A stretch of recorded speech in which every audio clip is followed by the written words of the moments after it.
A white rhino and her calf fetched a record 550,000 rand at the sale, beating the previous record for a similar pair, which went for 450,000 rand at last year's auction.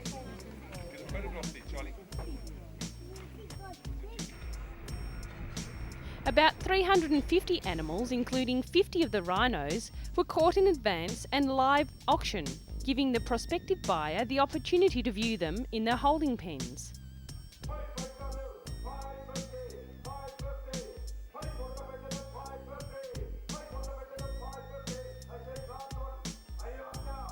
Live video footage of the animals from the holding pens was beamed onto the big screen behind the auctioneer.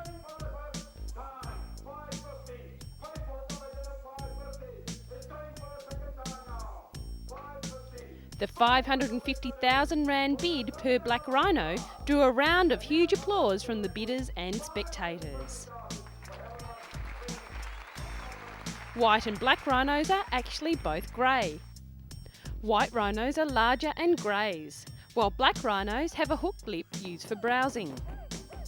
Virtually all of southern Africa's white rhino population come from the KwaZulu-Natal, which was the last refuge of the huge beasts earlier in the century when they were on the brink of extinction.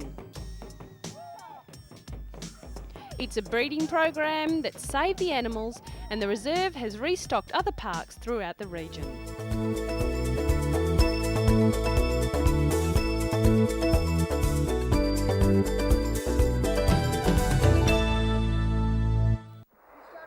On a more serious note now, an international animal rights group has demanded better protection for the endangered Tibetan antelope. They have been brought to the brink of extinction due to the demand for its chartouche wool. Chartouche, which is Persian, means from nature and fit for a king, and has long been acknowledged as the king of wool. Conservationists warned recently that the growing trade in chartouche wool was becoming an increasing threat to the endangered Tibetan antelope. Only an estimated 75,000 remain in the world. Since the 1980s, chartouche shawls have become a must-have item among the rich and fashionable, despite a ban on its international trade since 1979.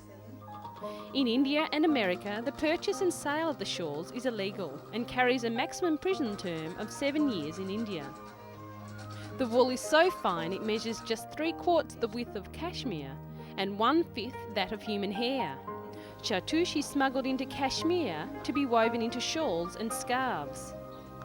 Zhao Xingzong of the China Environmental Scientists Association said conservation groups and ordinary people were united in their opposition to the trade. The coats of between 3 and 5 Tibetan antelope are needed for a single shawl, which can cost up to $5,000.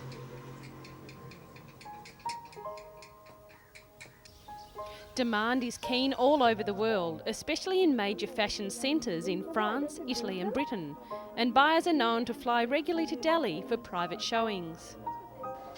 We really need to ask, is fashion really worth the life of such a beautiful creature, or worse, the existence of a species?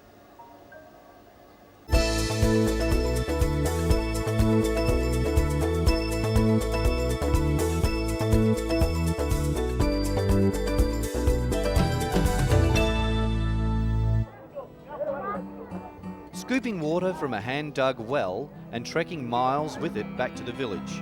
It's a daily chore for millions in Africa. Yet clean water can often be found only a few metres underground. The problem is getting the water out. Drilling a well can cost up to £10,000 sterling. This newly developed hand-operated hammer drill can sink a well in Africa at the 10th of that price.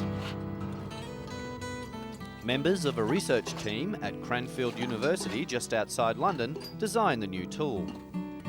As the pipe is hammered through the rock, clay and sand to the water below, new sections can be screwed on.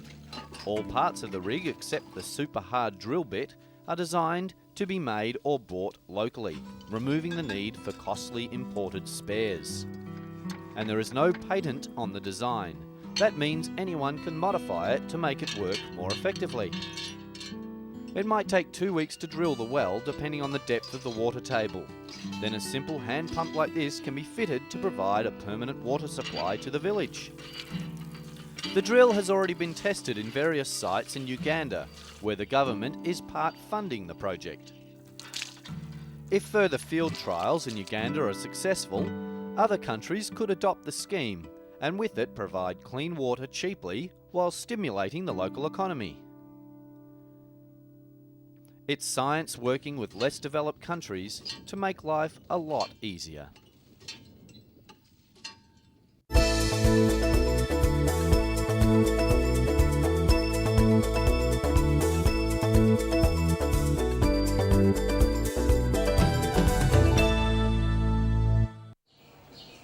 This patient is about to get an X-ray for a suspected hernia.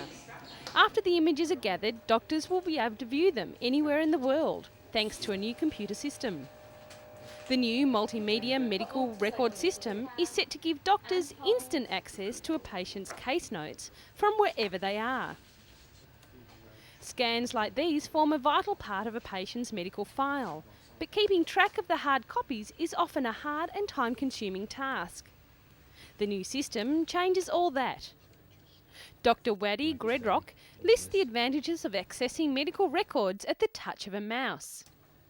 Rapid retrieval, ability to manipulate the images electronically, and of course the ability to transfer the images to a variety of sites from the central store. I could use it at home or wherever I was in the world, he said. The system was developed at the London Imperial College by a team of medical information technology experts led by Professor Richard Kidney. The software is easily installed in any hospital with an intranet system. It's a simple idea that modern technology has made a reality.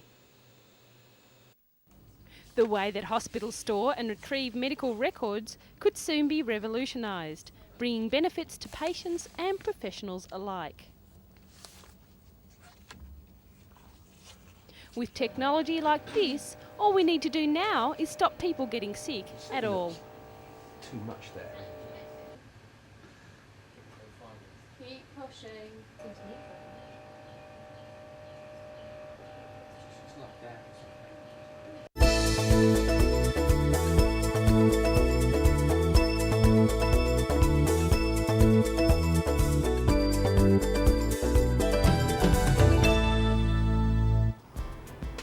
And finally, it's thought an injured humpback whale may have entered Sydney Harbour in search of a sanctuary after being hit by a ship. National Parks and Wildlife Services staff in a boat were monitoring the condition of the 10 to 12 metre adult humpback, which is the size of a passenger bus and could be seen swimming near the mouth of Sydney Harbour. Spectators were warned against stressing the whale and were urged not to get within 100 metres of the stricken mammal. The whale appeared to be swimming freely despite wounds to its back. A transport spokeswoman said all Sydney ferrymasters had been warned that there was a whale in the harbour and told to proceed with caution. She said the humpback had not affected the running of ferry services. Ken Eastwood, a staff writer at the Australian Geographic Journal, said in New South Wales between June and July, humpbacks travel north from the Antarctic waters to their breeding grounds in the Coral Sea off Queensland. They travel up the coast for a couple of months to warm waters to breed, he said. Late in the afternoon, the whale headed out to sea, possibly responding to the calls of a pod of 4 whales just outside the entrance to the harbour.